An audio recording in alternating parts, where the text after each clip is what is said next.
Hello, my name is Cody Warnke, and I have just a few questions for you. Are you a meat eater? Do you know what or where your meat truly came from? Was that animal happy, and did it deserve to sit on your plate just so you could fill your belly?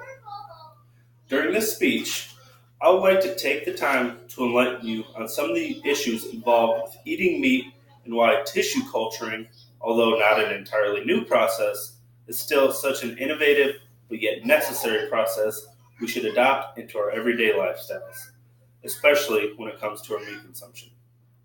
I plan to touch on a few topics concerning meat production, consumption, and being more green for our planet, and finally, the solution tissue culturing.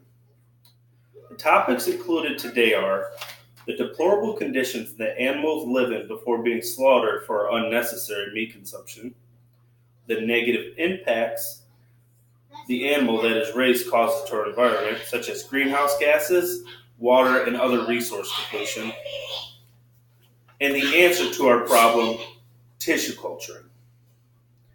The very few topics I will go over are some of the ones that we turn a blind eye to, and I would like you to leave here more informed and aware of what we are doing as a whole. I would like to start off by telling you some common myths about the meat industry. You need meat for protein. Meat consumption is sustainable.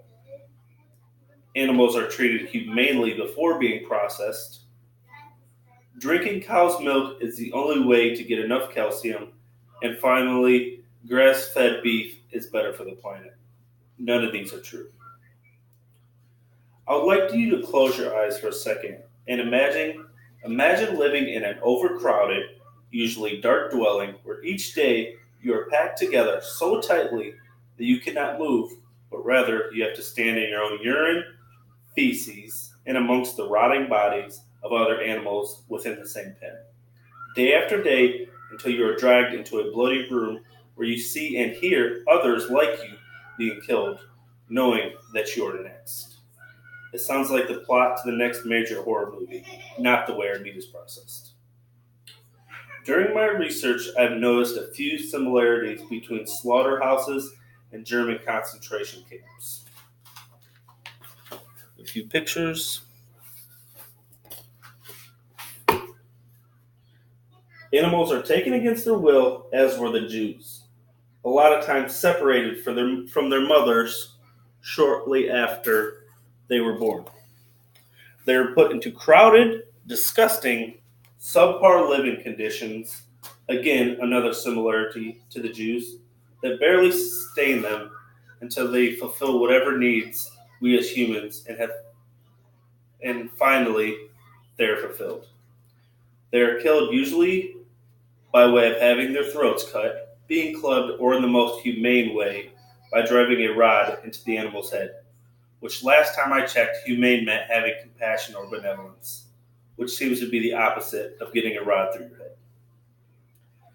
And these methods do not always work the first or even the second time, sometimes you leaving the animal mentally retarded.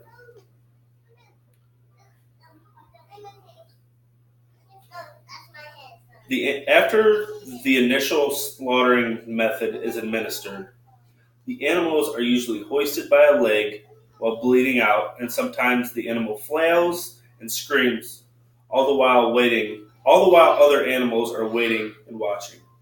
I imagine they smell the blood-soaked floors and just know of their impending doom. What do you imagine? I believe the animals are not ours to eat. They simply coexist with us. And because we have a superiority complex when it comes to animals, as Hitler did with the Jews, we then believe that we can do with them as we wish.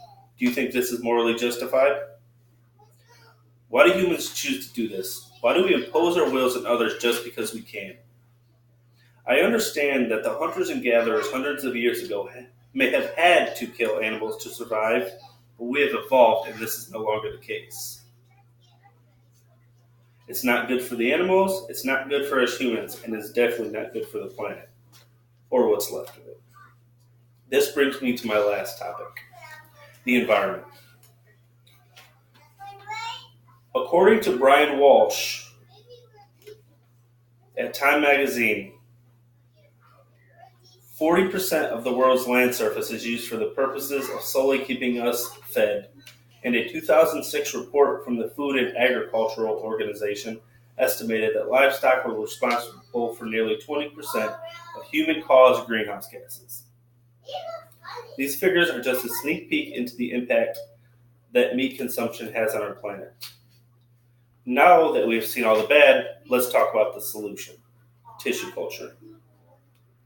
A way to end the cruelty, sickness, and damage to our planet. In this diagram, you can see exactly how tissue engineering works.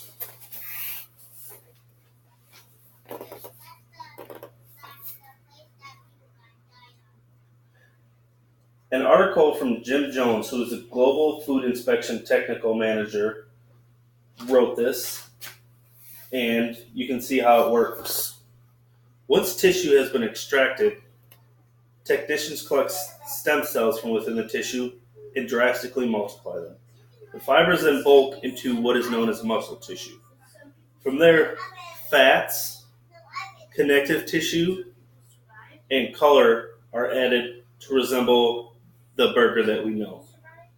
And one of these burgers from a small tissue sample can produce the equivalent of 80,000 hamburgers.